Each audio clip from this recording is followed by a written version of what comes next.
People who have ghosted friends permanently. Why did you do it? I've technically done this by going okay, I'm always initiating the conversation, so now I'm going to let them message me first and then never hearing from them again. The only times I've done it on purpose were with terrible people after I came to the realization that sometimes it's better to be alone than with people that make me feel horrible.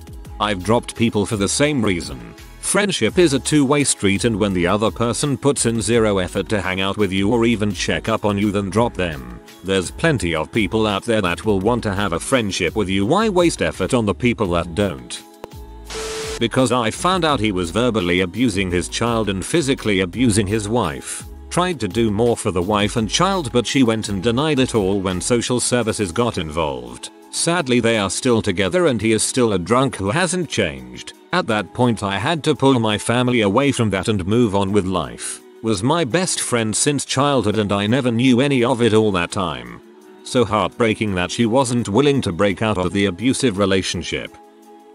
Sometimes you realize that folks aren't bringing any positivity to your life, and maybe it's better to rip off the band-aid and walk away than to stick around.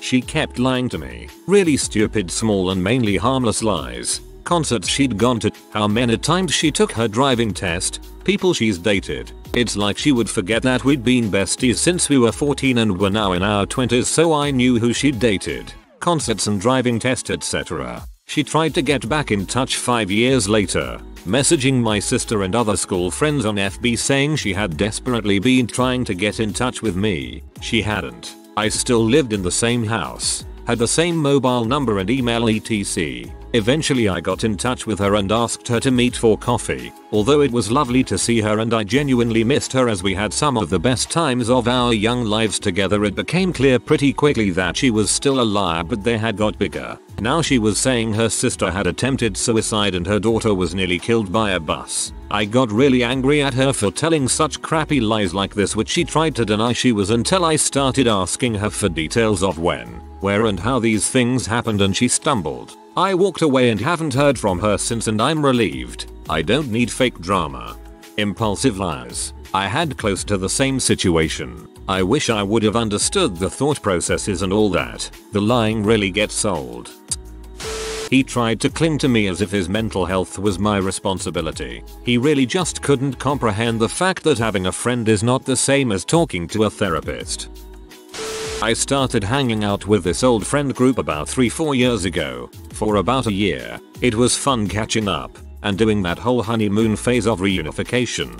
But once the cracks began to show, it was blatantly obvious that this group will just choose people to crap on. Once the other guy they used to do that to moved on, then they turned their sights on me. Why? Because one of the leader types of this friend group, his loser drunk ex-girlfriend, started hitting on me, and even though I made it clear that it made me uncomfortable as all heck, this moron thought we were hanging out in our free time or some crap. And OFC, like sheep, the rest just followed suit. Even though they were cool with me, it was now just a cool thing to just crap on me. I remember numerous times saying something and being called insane. Meanwhile, some other dude would say the same exact thing and they would agree with him. It was like a middle school lunch table. So dumb. Besides that, pessimistic, told secrets to loud mouths, brought me down in front of others to look less pathetic. That crap doesn't fly when you're in your 30s. They can have fun with their dwindling group of friends from high school and their low self-esteem. Ugh, the choosing people to crap on is way too common. It's just people with low self-esteem who need to tear someone else down to feel important. You're right that when it's still going on in their 30s, you just gotta cut that crap out.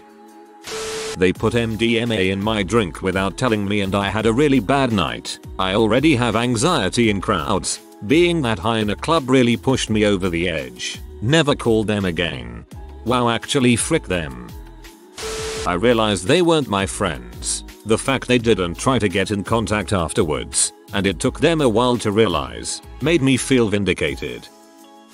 I stopped liking them and figured out that they treated me disrespectfully and were unkind to me. And I was putting up with it, just like my parents had trained me, but I didn't have to be friends with them, so I just dropped them. Oh sure, I will call you back, not. She literally described my friendship as a burden. She said that she spent a lot of her time attending to my messages and hangout time, an email or text message once or twice a week, and maybe a hangout session once a month is a burden. She then told me that I needed to think of a way to fix our friendship. If my attention is a burden, then what exactly should I be doing? What does our friendship consist of if I cannot message you or hang out with you without being made to feel guilty about it? Why is it my responsibility to fix our friendship when you're the one claiming it's broken? I didn't exactly mean to ghost her, but every reply I came up with was filled with anger and hurt, so I never sent it. It seems she'd be happier without me anyway. You ghosted her only in a strict literal sense. She was the one who actually ended the friendship. It's funny what you'll excuse and let a friend get away with. You can let them slide due to mental issues, unhappiness in the marriage, so on and so on. But when she lied to her husband and said the baby was his, I couldn't excuse that crap. I was done. One of the girls in my HS group was manipulative and had narcissistic traits. She was scheming who to be friends with to gain station and popularity, organized these crap talking campaigns to bully some of our classmates and make them seem ridiculous. And multiple times when we hung out she would make all these bitchy remarks at how I behaved and about the things I said, not even backhandedly, though I think she was aiming to be subtle, and just sucked at it. It was ridiculously. The final nail on the coffin was when I was hanging out with a good friend of ours, my sister and this girl, and the whole night she makes these annoying comments at my behavior and interests. Once I finally told her that this is enough, and she needs to stop, she blamed me for flipping over a single small comment, while obviously my sister and one of my best friends had very clearly seen that she was using all my insecurities against me the whole night and that I did not in fact lose it over a single comment. Some of my friends still liked her and excused her behavior, so I simply stopped inviting her to places, talking to her, and when invited somewhere together, avoided talking to her. After high school ended we didn't talk for years until she recently sent a message apologizing. Wow, what an butthole. Dude I was friends with for a few years. One day out of seemingly nowhere he started spewing a bunch of anti-Jew crap on Facebook, essentially blaming the Jews for any and every inconvenience or negative experience he or the world experiences. I unfriended him and never attempted contact again. I found that the friendship was draining all of my energy. Every conversation was negative. She had a victim mentality and a lot of issues that she created herself and refused to address. It became a chore to even talk to her. I know it sounds awful, but it's the truth. It was too much work on my end to continue the friendship. Our conversations became one-sided. On a call they would be nice and talk about when we would hang out next, but ended up me asking questions and including the person. However, I kept getting KO 1 to 2 word answers. I didn't give an ultimatum, just stopped trying. She weirded me out one too many times trying to be more than friends, and she drank a lot. I moved out of town and didn't tell her. She went so far as to try intimidating my mother to get my address, but mom knew who she was and why I didn't tell her, so she didn't budge. This was about 1990. A couple years ago she messaged me on Facebook trying to break the ice with a question about a band I really liked when I knew her. I deleted it and blocked her, and it's been quiet since then. She started treating her children the way she treated everyone else, including me, and I realized she was actually a bloody awful person. Not a fun person with flaws and ups and downs. A bad person who treated children badly, and I ghosted her because I didn't owe her an emotionally exhausting evening of being hacked at or told to explain myself or whatever it was she'd have wanted for closure. I was tired. As it was, her efforts to re-enmesh me included announcing that her son, my godson, was being christened, so I had to attend. The kid was 9 years old at this point and she and her husband are both atheists. Yeah, no. Ugh. I wrote out a really long, pointlessly detailed message. The gist is, I was and am bad at friendships. Maybe due to my personality, maybe due to terrible mental health. My 2 close friends found better friends who actually had the capacity to care. So I ghosted because I thought it would be the best for everyone. I didn't want friends, and they found someone who did. They seemed happy and I am okay too. I recently moved to a new city and wanted to restart my life. I got a new email, got a new phone number, deleted all my social media, and simply lived my life anew. I can't tell you why I just decided to ghost everyone. I felt nervous, almost like something was chasing me. Needed to have a real fresh start. I had tried for many years before but it never really felt fresh. When she always talked badly about her other friends, I excused it because she was just venting. Then I overheard her talking about me through our Airbnb's thin walls. Kind of broke my heart because she was saying it to someone she talked sadly about to me. The saying goes, if they're doing it to others, they are probably doing it to you rings true. I'm still sad over the demise of our 7+ year friendship but I don't think I could ever be friends with her again. Cause I work all the dang time and any free time that I do have is either spent with my family or sleeping, or just being alone, which is a rare treat, nothing personal. It was two friends. They were a couple, a boy and a girl. They had a personal problem with me. Thought I intentionally spent more time than them with mutual friends when really we just weren't available on the same time and I was feeling depressed and lonely and couldn't always wait until we were all available to spend time with friends. Instead of talking to me about it, they started being really toxic at our job. The three of us worked together. Rest of the group of friends didn't. Talked crap about me to the others. I learned about it months later and didn't have a chance to defend myself because, as I did not want to bother the whole group with our problems, I never talked to anyone about what they were doing to me. Organized a vacation with the whole group except me. Learned about it because I had to cover most of their hours for a week. Talked crap about me to other friends they do not personally know. Friends I had long before I even met them. Tried to sabotage my efforts to leave my job. They had already left and knew I wanted to leave too. Also the guy tried to abuse me after pushing me to drink a lot in a vulnerable moment. I just stopped talking to and hanging with the whole group and immediately felt a lot better. Months later, the two of them tried to talk to me as if nothing happened, commenting my stories etc. So I blocked them everywhere. The guy is still trying to get back in my life by talking to my boyfriend like we should all play this game together someday. My boyfriend must have seen them 3 times in his life. They were never close. I still don't get why they're trying to get back in my life and it is really stressing me out after all they have put me through during a whole year. She knew I had a history with eating disorders, and she started going out of her way to tell me her mother said I'd be so pretty if I lost some weight. It was really deliberate. Like if I tried to pivot the conversation she drove it back, over and over. I stopped replying to her texts. We were in our 30s. Who does that? That's terrible. I hope you're doing better now. You're better off without her. Friends for 3 years. I hired him for my small business and he bailed on a client, stranding her, then told me he'd do it again and was unemployable. We practiced music just the two of us for my birthday concert for friends and family. Texted he would be running late, then never showed or explained why, so I performed solo what possible. He finally emailed weeks later simply asking for more work. A good friend of mine suggested I cut him completely from my life, that he was no friend. And so I sent him a recording of my ruined concert and told him we were done. But then he kept emailing me every few months for over 2 years asking for work and to let me know forgiving him would be good for my mental health. He tricked me once by calling from someone else's number. Thought it was funny that he had finally got me. Ghosting him hurts. Goes against my character. I'm still not sure was the right decision. But good riddance and burn the rest. He was a lot of fun to be with, and I've not really found another friend since. When they ended up being outright racist, and even admitted to themselves they were racist but still thought they were in the right. And I don't mean a sort of accidental stereotyping sort of racist, I mean a literal all black people are criminals, and are inferior to my superior whiteness kind of racist.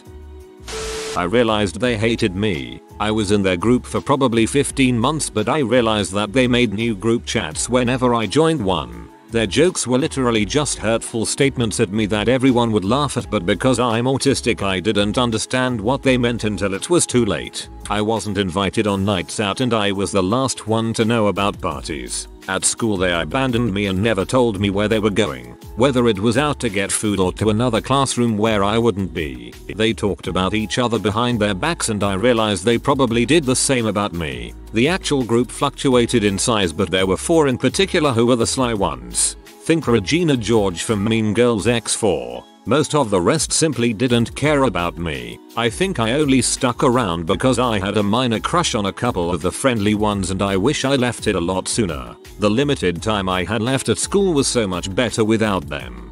This hits close to home. Sorry you went through that. She loved drama and was generally very toxic. I'm not gonna talk to someone who won't talk to me if I genuinely feel I've done no wrong to them. She expected me to apologize but I never did, and that was that.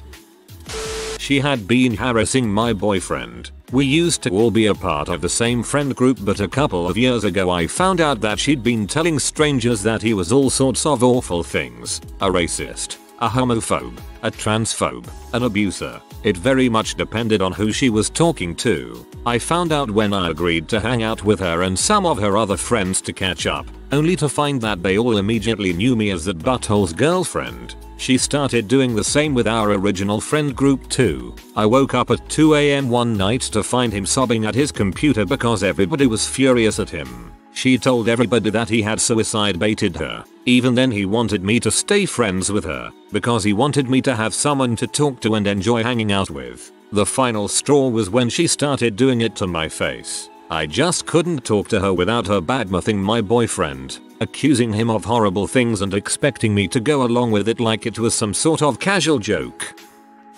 They weren't a real friend. Most of the people I have dropped probably didn't even notice. I'm not very good at knowing if a person is actually a friend, I guess.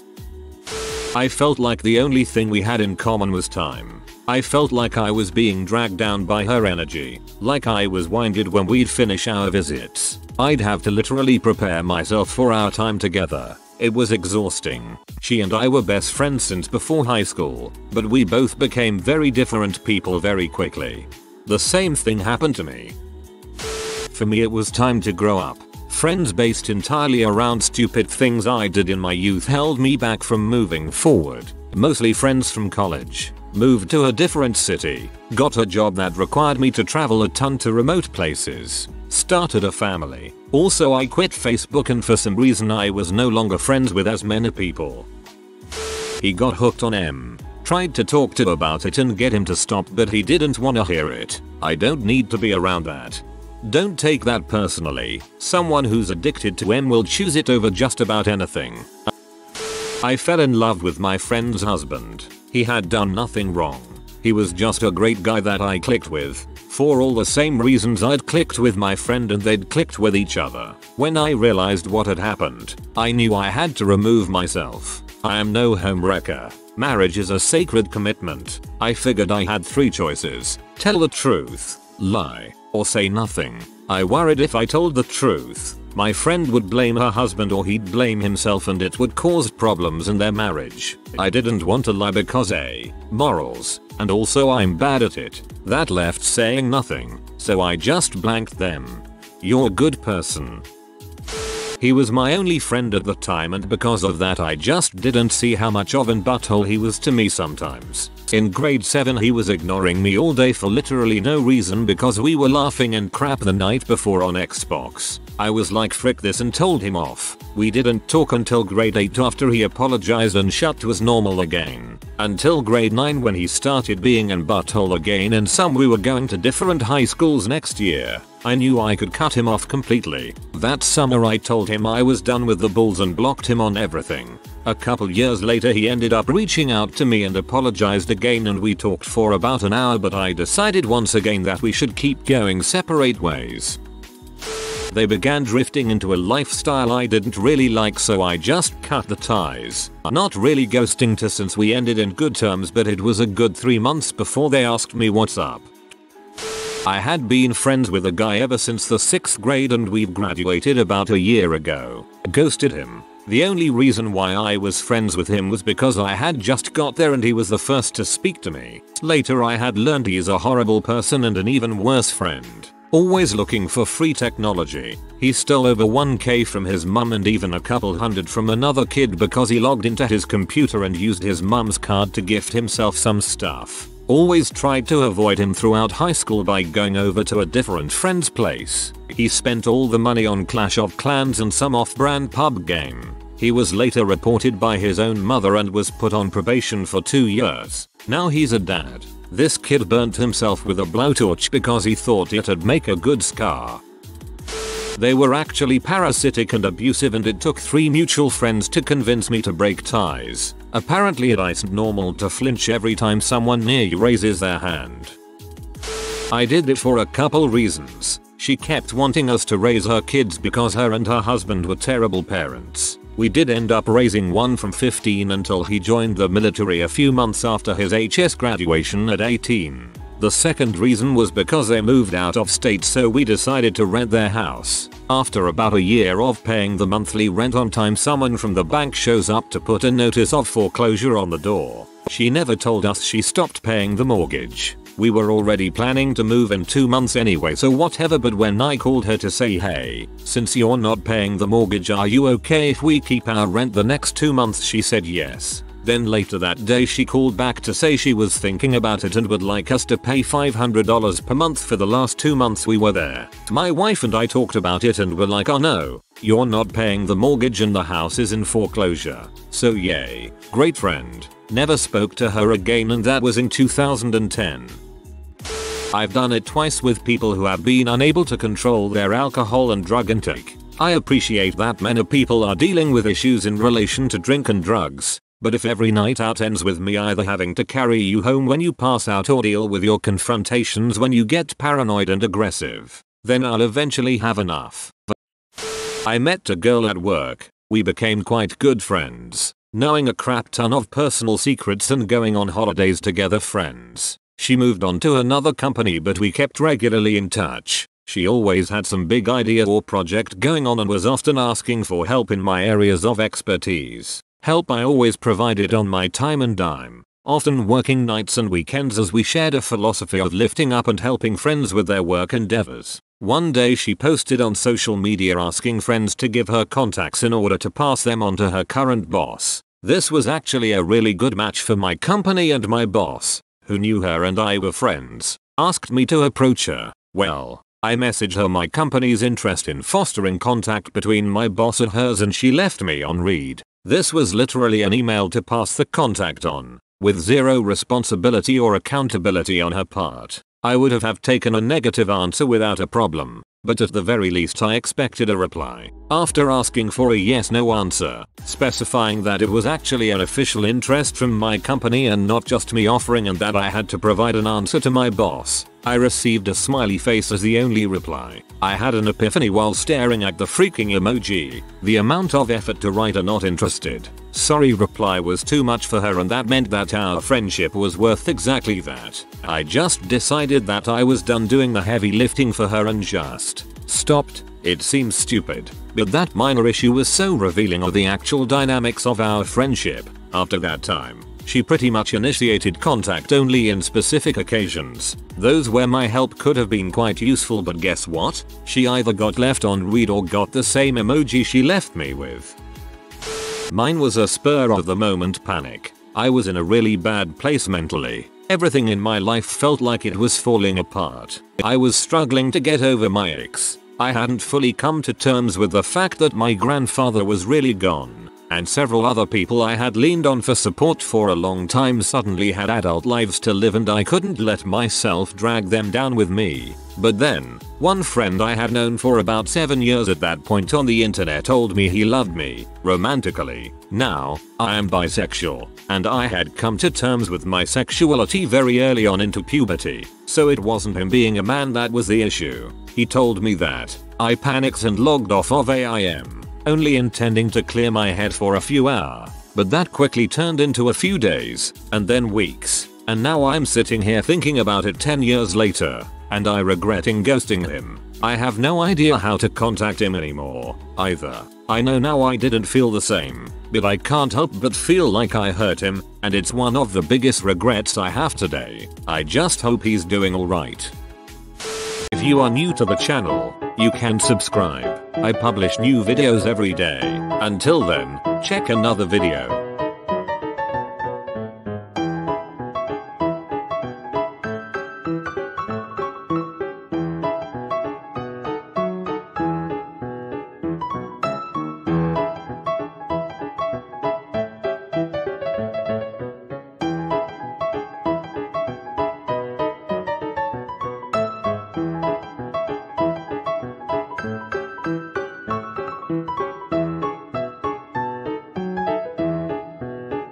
Bye for now.